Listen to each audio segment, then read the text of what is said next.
ተመልካቾቻችን እንግዲህ ሪትም ስፖርትን እየተከታተላችሁ ትገኛላችሁ። ዛሬ ፖርቹጋል ከስፔን የሚያደርጉትን ጨዋታ ሰፋ ባለ ሁኔታ አነሳንላችሁ። አሁን ደግሞ ከዓለም ዋንጫ ወጣ ብለን ወደ ዝውውር መረጃዎች እናቀናና ዮባ ወደ አርሰናል እንምጣ። ምናልባት በዚህ ሳምንት መጨረሻ ሊዮናርዶ ትሮሳርድ ከቡድኑ እንደሚለቅ እንግዲህ ታውቋልና ይህ ተጫዋች እንግዲህ ወደ አርሰናል በጥሩ የተጫዋቾች የዝውውር መስኮት በ2023 ሲመጣ ምናልባት በአርሰናል ታሪክ ከመጡ የጥር ወር ዝውውሮች ምርጡ እንደሆነ ያኔ አይታወቅም ነበር። ምናልባት ሙድሪክ ይመጣል ተብሎ ሲጠበቅ ወደ ቼልሲ ማምራቱን ተከትሎ አርሰናል 100 ሚሊዮን ተርፏል። በ27 ሚሊዮን እንግዲህ ከብራይተን አምጥተው ፕሪሚየር ሊግን መብላት ችሏል። ተጫዋቹ እንግዲህ ምናልባት የሞመንቶች ተጫዋች ነው። ትላልቅ ጨዋታዎች ላይ ሲሳተፍ እናውቀዋለን። በተለይ ደግሞ ለአርሰናል ዘንድሮ ዌስትሃም ላይ ያስቆጠራት ግብ ማንሳት እንችላለን። በርካታ ሞመንቶቹን ማንሳት እንችላለን ትሮሳርድ እና ከትሮሳርድ አቅምና ችሎታ በተለየ ደግሞ የአርሰናል የዚህ የዝውውር መስኮት ምን ያሳየናል? ምናልባት አርሰናል የሆነ ዊንጎችን ለማምጣት አዳዲስ ተጫዋቾችን ለማምጣት ከፈለገ እነ ባርኮላ እነ ሮጀርስ ማምጣት ከፈለገ አንድ ተጫዋች ማርቲኔሊ ወይ ትሮሳርድ መልቀቅ አለበት ብለህ ነበር ባለፈውም። ታዲያ እንግዲህ አሁን ላይ ምን ያመለክተናል እንላለን? ከትሮሳርድ ይልቅ ማርቲኔሊን ነበር የጠበቁት እውነት ለመናገር። ምክንያቱም ሚኬል አርቴታ በሜዳ ውስጥ ወይም ቤንች ላይ ካለ በችግር ጊዜ ዞሮ ሊመለከተው የሚችለው ወደ ቤንች ቢያይ ትሮሳርድ ነው ብዬ አስባለሁ። ሜዳ ውስጥም ካለ አንድ ነገር ከሚጠብቅባቸው ተጫዋቾች ይሄ ሞመንቶች በድንቅ ሁኔታ ከሚያሳይ ተጫዋች አንዱ ነው ብዬ ነው ማስበው እና ይሄ ተጫዋች በጣም ድንቅ የሆነ ብቃት አለው። ኮምፖዠሩ በጣም ያስገርመኛል። እርጋታው በጠባብ ስፔስ የነበረው በብራይተን በተለይ ደግሞ በጣም ድንቅ የነበረ ብቃት ነበረው። በተለይም ደግሞ ከዲዘርቢ በፊት በነበረው የግራም ፖተር ቡድን ላይ አስታውሳለሁ 5-4 የሚያገባው ቡድን ይሄ ወደ ቼልሲ ግራም ፖተር ከመቀላቀሉ በፊት የነበረው ቡድን በጣም ድንቅ የሚባል ቡድን ነበር ማለት እንችላለን እና እዚህ ጋር በጣም መነሳት አለበት ብዬ ከማስባቸው ነገሮች አንዱ ምንድን ነው የሚያሳየን? አሁን አርሰናል በትልቁ ወደ ዝውውር ሊገባ ያለ ይመስለኛል። ይሄ እንዴት ነው ክሊር እያደረገ ነው። አሁን ከዚህ በኋላ የሚለቁ ተጫዋቾች ይኖራሉ ተብሎ ይታሰባል። ለምሳሌ በአንደኛ ደረጃነት በግራ መስመር ላይ ሊፈርሙ ይችላሉ ብዬ የምጠብቃቸው እንደነ ባርኮላ ወይም እንደ ሮጀርስ አይነት ተጫዋች ነው። ዋጋቸው በእጅግ ውድ፣ ነገር ግን ቤንቹንም ማሰብ አለብን ወይም ስኳድ ፕሌየር ደግሞ ማሰብ አለብን። የማርቲኔሊ የብራዚል ብሔራዊ ቡድን ብቃት በጣም ድንቅ ነው። ምናልባት ከእድሜም አንጻር ምናልባት በእጅጉ ያተረፉበት ይመስለኛል። በ17 ፕሪሚየር ሊግ 20 ሚሊዮን ፕሪሚየር ሊግን ሰጥቶ በጣም አዋጭ የሆነ ዝውውር በጣም ሊደነቅ ይገባዋል። ከዛም ውጪ ግን ለአርሰናል ደጋፊዎች ግን በጣም እንዴት ነው ይሄ ሌጀንድ በጣም ብዙ ታሪክ የሰራ እንኳን ባትለው ግን ኢሞሽናሊ በጣም ኮኔክት ያደረጉ ይመስለኛል። ብዙ ሶሻል ሚዲያዎችን ስመለከት የአርሰናል ደጋፊዎች በቃ በሀዘንም ከዛ ደግሞ ይቅና ማለትን ነበረ ስመለከት የነበረውና ምናልባት በ2024-25 ካልተሳሳትን በርካታ የአርሰናል የፊት መስመር ተጫዋቾች በጉዳት ባልነበሩበት ጊዜ አርቴታ በፎልስ ናይን ራሱ ሲጠቀመው ነበር የምታስታውስ ከሆነና በርካታ ሞመንቶችን ተቀይሮ እየገባ መስጠት ትችሏል። በፕሪሚየር ሊግ ከሜዳው ውጪ በነገር ላይ በመጀመሪያ 45 ደቂቃ ውስጥ 3 አሲስት ማድረግ የቻለ በፕሪሚየር ሊግ ታሪክ ላይ መቀመጥ የቻለ ተጫዋች ነውና ምናልባት ትሮሳርድ መውጣቱ እንግዲህ አንተ እንዳልከው አርሰናል ወደ ዝውውሩ በሰፊው አንድሬ ቤርታ ምክንያቱም ወደ ዝውውር ከመግባት በፊት አንዳንድ ተጫዋቾችን መልቀቃል ቦታ አስከፍታ ነው ተጫዋች የምታስቀምጠውና ይሄንን ስንመለከት እንግዲህ አርሰናል ወደ ዝውውሩ እየገባ ያለ ይመስላል። እዛው ከፕሪሚየር ሊግ የዝውውር ሳንወጣ እንግዲህ የምንመለከተው ማንቸስተር ዩናይትድ እናገኛለን። ይኸው ምናልባት ሁለቱ አርሰናልና ማንቸስተር ዩናይትድ እንግዲህ አሁን በኔ እይታ ከዝውውሩ ዝም ብሏል ከባላንጣዎቻቸው ባነሰና ዩናይትድ እንግዲህ አሁን ደግሞ ስሙ ከቼልሲው ሳንቶስ ጋር እየተነሳ ይገኛል። ምናልባት ሁለት ትላልቅ ታርጌቶችን አጥቷል። እንደነ ቶናሊና ፈርናንዴዝ ያሉ ተጫዋቾችን አጥቷል። በጣም እንግዲህ በተለየ ቶናሊ በርካታ ዩናይትድ ደጋፊዎች እየተበሳጩ ነው ያሉት አሁን ላይ ማለት ነውና ምንድነው እየተፈጠረ ያለው? ቡድኑ ምናልባት ቀጣይ ዓመት ቻምፒየንስ ሊግም ይሳተፋል፣ ፕሪሚየር ሊግ ላይ ይሳተፋል። ከባለፈው ጀምሮ ከባሌባ ጀምሮ ደግሞ የመሃል ሜዳ ያስፈልገዋል። ይሄ ቡድን ዘንድሮ የመሃል ሜዳ እንደውም እንደነ ካሴሜሮ ባይሆን ኖሮ ዘንድሮ ሰርቫይቭ ማድረጉ ከባድ ነበር በሚባልበት ቡድን ላይ ደግሞ አሁን ሌላ ጥያቄ የሚነሳ ነገር አለና ዩናይትድ ቤት ምን እየታሰበ ነው ያለው? ምንድነው እየተፈጠረ ያለው? ዮባ በመጀመሪያ በነገራችን ላይ ቤካ መነሳት የሚችሉት ነገሮች ውስጥ በዋናነት ይህንን ነገር መቀየር ይችላሉ ብዬ አስባለሁ።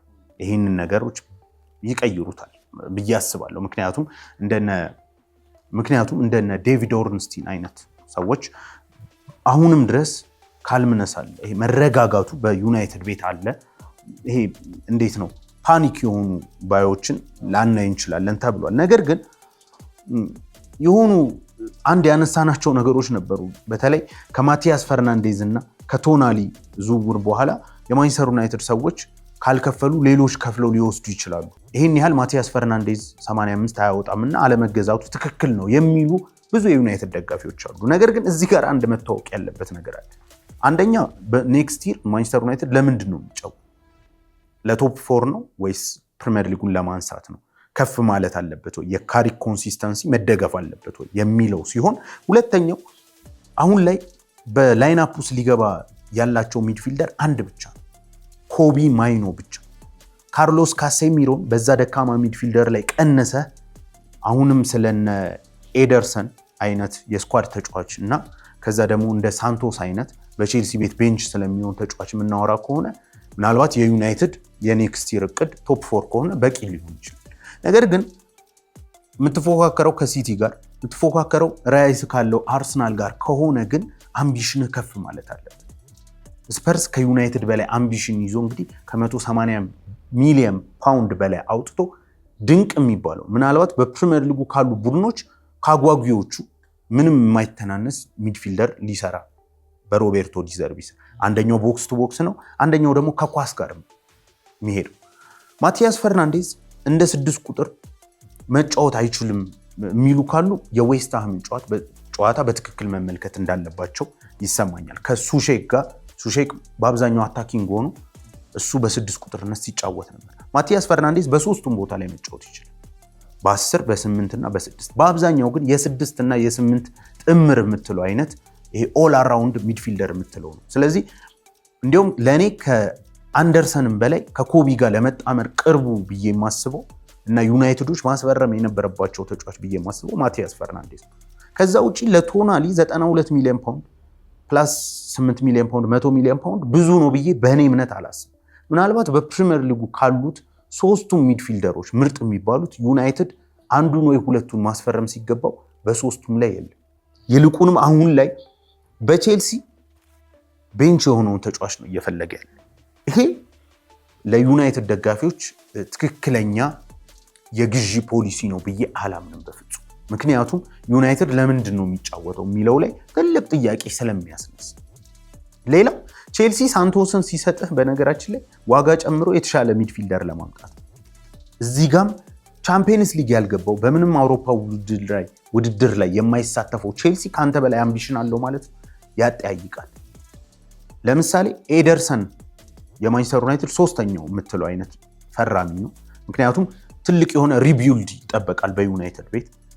ኮቢን ሊፎካከር የሚችል ኦል አራውንድ ሚድፊልደር እንደ ማቲያስ ፈርናንዴዝ እንደ ኤደርሰን አይነት ተጫዋች፣ ከዛ ደግሞ እንደ ቹዋሜኒ አይነት 6 ቁጥር ሊሆን የሚችል ምክንያቱም በቻምፒየንስ ሊግ በ4 ውድድር ነው የምትጫወተው። ቻምፒየንስ ሊግ ተጨምሮባል። ለፕሪሚየር ሊጉ ፋለማሉ እስካልክ ድረስ አምቢሽን እዚህ ጋር ነበር መሆን የነበረበት ብዬ የማስበው። አሁን ግን በዩናይትድ ቤት ኤደርሰን መጥቶ ሳንቶስ የሚመጣ ከሆነ እውነት ለመናገር በሚቀጥለው ዓመት ስለ ፕሪሚየር ሊጉ ገና ካሁኑ የዩናይትድ ደጋፊዎች መርሳት አለባቸው ብዬ ነው። ምክንያቱም ሌቭል ዩናይትድ እስከዛሬ የነበረው ዩናይትድ እስከዛሬ በልጅነታችን የምናውቀው ዩናይትድ ገበያ ላይ ያለው ምርጡን ተጫዋች ለማምጣት የሚጣጣር እንጂ ይሄ የገቢ ሁኔታውን የሚያሰላ ነው ብዬ አላምንም። በእርግጥ አሁን ዩናይትድ እየሄደበት ያለው መንገድ ጥሩነቱ ደሞዝ ቅነሳው በራሴ ተመን ነው የሚሄደው ማለታቸው በጣም ትክክል ነው። ነገር ግን ያንን ለማለት የሚያስደፍር ቦታ ላይ የምትሆነው ቢያንስ እንደ ራይስ አይነት እንደ ሮድሪ አይነት እንደ ኤሊየት አንደርሰን አይነት ተጫዋች ካይሴዶ አይነት 100 ሚሊዮን ቼልሲ ወደ ትራንስፈሩ ገባና በትልቁ እንዴት ሚድፊልዱን ሪቢልድ እንዳደረገው ተመልክተናል። አርሰናል አያወጣም እኮ ከቬንገር ጊዜ ጀምሮ ይባላል። ነገር ግን ቆንጠጥ አድርጎ ነው ያወጣው። ዩናይትድ እስካሁን ከፖግባ 89 ሚሊዮን ፓውንድ በኋላ አውጥቶ ያውቃል። 84 ሚሊዮን ፓውንድ የአንቶኒ ክፍያ። እነዚህ በእርግጥ ይሄ እንዴት ነው እንደ ትራውማታይዝ አድርጓቸዋል እያስባል። በርካታ ተጫዋች እነ ሉካኩ ራሱ ተስተው ብዙ አውጥተዋል። ነገር ግን ለማውጣት እንዳለባቸው ደግሞ በባለፈው ዓመት ፈራሚዎች አይተናል።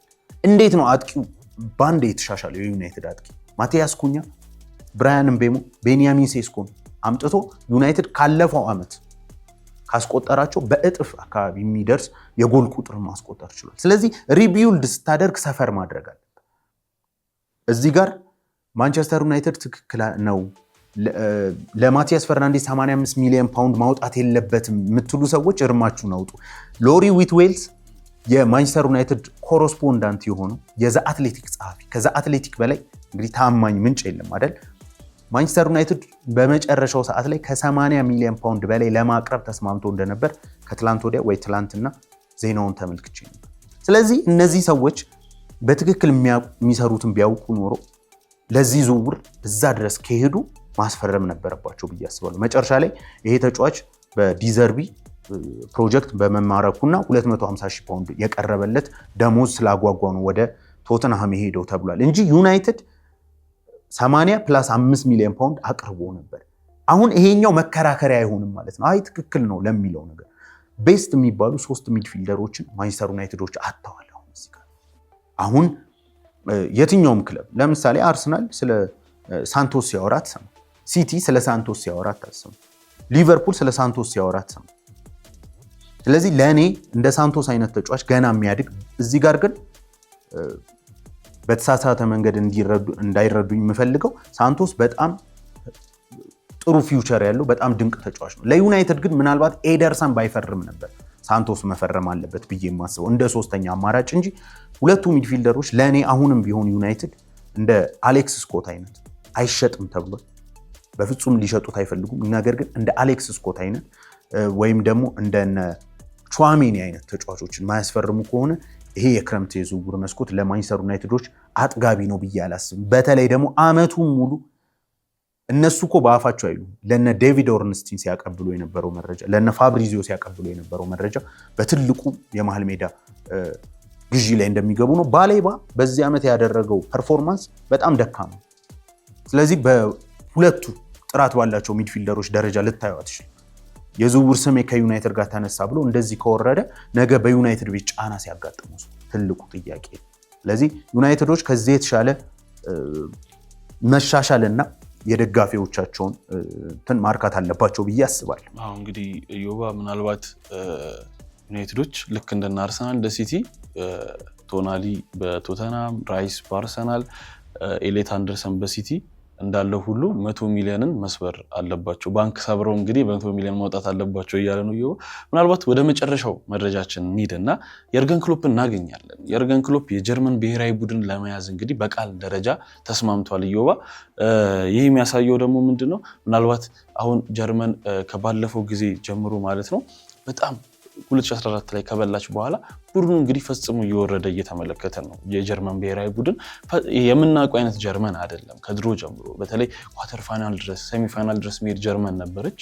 2014 ላይ በላች። ያ ትውልድ የነ መስት ኦዚል፣ ቶኒ ክሩስ፣ እነ ሙለር የነበሩበት ማለት እነ ላሃም እነ ሸዋንስታይገርን ጨምሮ ያሉበት ትውልድ ፈጽሞ ተቀይሯል። ሌላ ትውልድ መጥቷልና እነ ነግልስማን ሞከረ፣ እነ ሃንሲ ፍሊክ ተሞክረው ነበርና አሁን እነሱ ሁላ እንግዲህ የጀርመን ብሔራዊ ቡድን መላ ያጣ ያለ ይመስላል። አሁንም ሄዶ ወድቋል። በፓራጓይ በፍጹም ቅጣት ምት ተሸንፈው በባለፈው ዓለም ዋንጫም ከምድባቸው ነበር የወጡት። 2018 ላይም እንደዚሁ በጃፓን ትዝ የሚል ከሆነና የጀርመን ብሔራዊ ቡድን አሁን የርገን ክሎፕን ቀጥሯል። ጥያቄው ግን የርገን ክሎፕ እንደ ክለቡ ሁሉ እንደ ሊቨርፑል እንደ ዶርትመንድ ሁሉ ብሔራዊ ቡድን ላይስ እንደዛ መስራት ይችላል ወይ? እሷን በአጠር ባለ መልኩ ምክንያቱም ካለን ሰዓት አንጻር እናንሳና የርገን ክሎፕ ወደ እግር ኳስ መመለሱ ለእግር ኳስ እውነት ለመናገር በጣም ትልቅ የምስራች ነው ብዬ ነው ማስበው። በጣም ከማደንቃቸው በጣም ከምወዳቸው ድንቅ አሰልጣኞች አንዱ ነው። እግር ኳስ መገለጽ ባለበት ልክ የገለጹልን ኢንተርቴይንመንትን ለምንፈልግ ሰዎች በእጅጉ ያሳየን አሰልጣኝ ነው። ገጌም ፕሬሲንግን እንዴት እንዳሳደገው በጀርመን እግር ኳስ ላይ ብቻ ሳይሆን በዓለም እግር ኳስ ላይ ድንቅ ብቃትን አሳይቷል ማለት እንችላለን። እረፍት እንደሚፈልግ በተለይ ደግሞ አንድ ፖድካስት ላይ ቀርቦ አሁን ላይ አይናፍቀኝም በቃ እረፍት ይሄ እንዴት ነው ኢነርጂ አልቋል ብሎ ነበር። ኳስ ግን ኦብሴሽን እንደሆነ ያሳየናል።